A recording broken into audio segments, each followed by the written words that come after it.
Of course, I did write the script 20 years ago, but when you make a film, you still are, you're not just doing the script, you're doing where you are in the present, you know. So it would be a very different film if I had made it 20 years ago. I'm 20 years older. My relationship with cinema and the world has changed, of course, as it does when you age. We've all felt that the body was empty. Empty of meaning. And we've wanted to confirm that, so that we could fill it with meaning.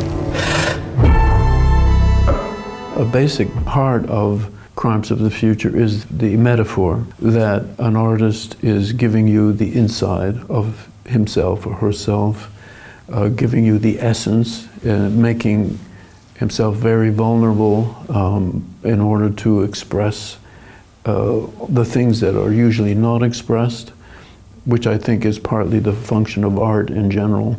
And so that's really the essence of this movie. Well, Viggo and I were particularly thinking of Carl Dreyer's Joan of Arc and Falconetti and the face of Joan as she is burned at the stake. Although in the case of Crimes of the Future, the last shot suggests something positive, not just something negative. It's not just suffering, but a transformation and a revelation, perhaps. Well, when I started making films, I wasn't sure that I had a visual sense, you know, that was unique or interesting, because I had been a writer. I thought I would be a writer, and I thought, well, if I'm going to be in the visual arts, do I have an eye, you know, do I have a vision? And at first I thought I didn't, and then gradually I saw that I did, you know, that this shot seemed right, but over here it seemed wrong. And this lighting I loved, and this lighting I hated, and so it was all very intuitive. And at first with my cinematographers, I mean, I shot my own films, my first films myself, but eventually working with a camera person, I would look at some art and we'd try to find, and then I found it actually didn't help me to look at Caravaggio or Rembrandt or a modern artist like Francis Bacon, let's say. Because my instinct seemed to be very strong, and I finally we didn't watch films that were maybe similar or had some you know, I think you develop something intuitively, but also, of course, you're influenced constantly by things that you see. I mean, just this morning, the light in the city was fantastically beautiful. It was very golden. It looked very classical.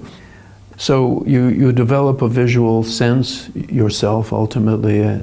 You're constantly being influenced, but once you're on the set, it seems to me, this looks right, this is completely wrong. And that has to do not just with the lighting, but with the lens that you use and the way the camera moves or doesn't move. It's all very instinctive, really, for me, very intuitive.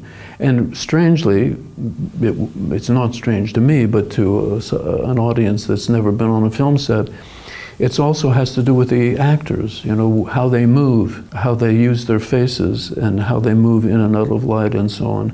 And all of these things influence what I and my director of photography would do on the film set. So that's the way it feels to me. Well, yes, and I mean, in fact, in a way, you're not really exploring boundaries, you are forgetting about boundaries. You are forgetting that they exist. And you are, as in a dream, where you are not censoring yourself. And so I think in cinema, you must not censor yourself. You must allow all of the, you're not looking for boundaries, you are forgetting that there are boundaries, and that is the most pure, truthful way to explore the human condition, really. It seems to be cyclical, you know, because I've been censored in the past. My first films were censored partly in Canada. They were edited and cut. And so this is very familiar to me. It's different, of course, with social media and the immediate reaction to things and this sort of group action that happens that you couldn't do before. You'd have to write to a newspaper or something like that. So that's new, but in essence, it's the same thing. It's basically censorship. instead of an official group of censors, it's a censorship by Twitter, by social media. I think as an artist, you have to be very strong and you have to resist censoring yourself. That is the death of your art, would be once that censorship comes inside your brain and you begin to alter what you think and what you want to express. It's very difficult, and it is a very difficult moment right now because this aspect, this kind of censorship is unprecedented. It's never existed before. So, but it is basically still people trying to control what you can say, what you cannot say. That hasn't changed. Well, it might be necessary to go underground again. I mean, my first inspiration was what was called the New York Underground cinema. And it's possible that artists will have to go underground and become much more subversive and become much more militant. It's possible. I think I can see it happening, actually.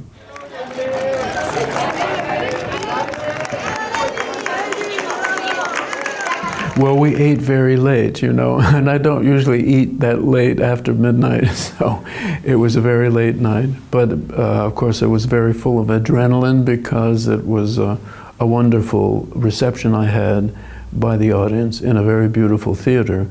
The ovation was really warm and real and genuine and very, very sweet for me. Because as a filmmaker, as a director, you don't often connect directly with your audience. It's not like being an actor in a stage play, where your audience is right there all the time. So these moments are very precious, and in particular, in this city, that award has particular resonance, because of the cultural background of the city and of the award and of the festival. So it was really very sweet, very emotional moment for me. And I think even now, more than ever, there is a need for the crime of art, and especially recently, I would say that